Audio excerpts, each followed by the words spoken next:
Let's begin by looking at what a sale and leaseback actually means. It's a transaction where a company sells an asset but continues to use it by leasing it back from the buyer under competitive terms. The key advantage here is that the company can unlock equity and capital tied up in the asset without losing access to it. This can improve cash flow and provide funds that can be used to pay down debt or invest in growth. Additionally, the lease payments made may offer tax benefits, depending on the local tax laws. Selling the asset can also strengthen the company's financial position by improving metrics like the debt-to-equity ratio and boosting cash reserves. On the downside, one significant drawback is that the company may lose out on capital allowances related to owning the asset, again depending on tax rules in place.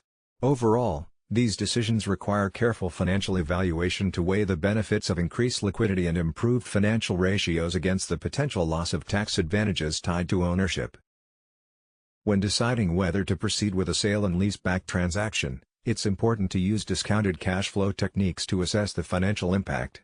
This method helps capture the time value of money and shows how the transaction will affect the company's cash position over time. In this example, the company applies a 12.5% weighted average cost of capital as the discount rate for the appraisal. Since the company pays tax, it can benefit from tax savings on operating profits. The model starts with an asset valued at £10 million, which is sold, and the company then commits to paying an annual lease rental of £5 million over 5 years. The calculations factor in capital allowances that are foregone because of the sale, lease payments, and the resulting corporation tax savings due to those lease expenses. The net cash flows are projected for each year, showing the movement in cash based on sale proceeds, ongoing lease costs, and tax benefits. Summing these discounted cash flows provides the net present value, which indicates the overall financial effect of the sale and leaseback. This detailed analysis supports making a well-informed financial decision about whether the transaction is beneficial for the company. The company's marginal corporation tax rate is 28%, and it can claim a 20% reducing balance capital allowance on this kind of purchase if it buys the equipment.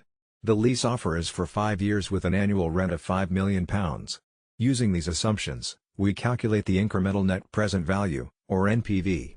First, the company receives £10 million in cash from selling the asset to a financial institution, but in doing so, it loses the capital allowances over the 5 years.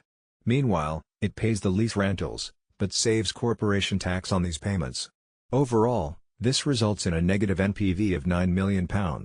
However, when negotiating sale and leaseback terms, it's important to try to get the NPV as close to zero or positive as possible. So, this negative result doesn't automatically mean the company should reject the deal. Instead, it suggests that further negotiation or adjustments to the lease terms could make the transaction more financially viable.